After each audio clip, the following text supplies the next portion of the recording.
काही धूर्त लोकांनी वेदांमध्ये दैवी अवतार घुसवले, ब्रह्मदेवाची निर्मिती केली व सांगितले गेले की ब्रह्मदेवाने सृष्टी निर्माण केली आणि ब्रह्मदेवाच्या विविध अवयवातून विविध जातीची माणसे जन्माला आली व अशा प्रकारे जातीभेद निर्माण केले.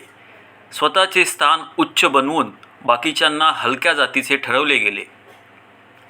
आपला समाजही या आभासी दुनियेचा कोणीतरी अदृश्य नियंत्रक आहे या विश्वासाने या ब्रह्मदेवावर विश्वास ठेवू लागला आणि या धूर्त लोकांचे चांगलेच फावले. अशा प्रकारे देवाच्या नावाखाली जातीभेदाचे हत्यार वापरून इतर लोकांची पिळवणूक करण्यास सुरुवात झाली.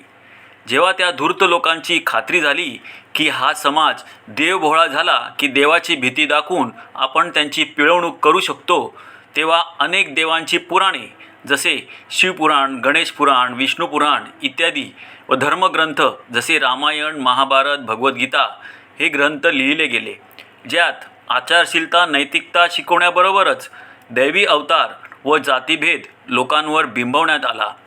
मागील काही शतकातही चमत्कारांच्या नावाखाली काही देव बनवले गेले, त्यांची पोती बनवली गेली.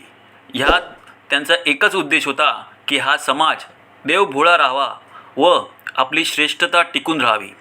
या धूर्त लोकांनी या काल्पनिक देवांचा आधार घेऊन त्या देवांची पूजा अर्चना करण्याच्या कार्याला उदरनिर्वाहाचे स्रोत बनवून टाकले. निरनिराळे कर्मकांड बनवले गेले व ते समाजावर थोपवले गेले.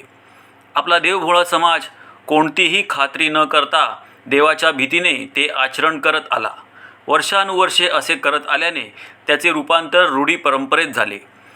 आपल्या समाजात आजही या रूढी परंपरा ज्या अवैज्ञानिक असूनही त्या गोष्टीची आपल्या ज्ञानेंद्रियाच्या किंवा बुद्धीच्या आधारे तपासणी न करता लोक त्या पालन करत आहेत, जे मानवी मूल्याचा अहेर करण्यासारखे आहे. कारण मनुष्य आणि इतर प्राणी मात्र यामध्ये एकमेव फरक म्हणजे आपली बुद्धी, व हे लोक त्याचाच वापर न करता त्या जुनाट रूढी परंपरेचे अंधानुकरण करत आहेत.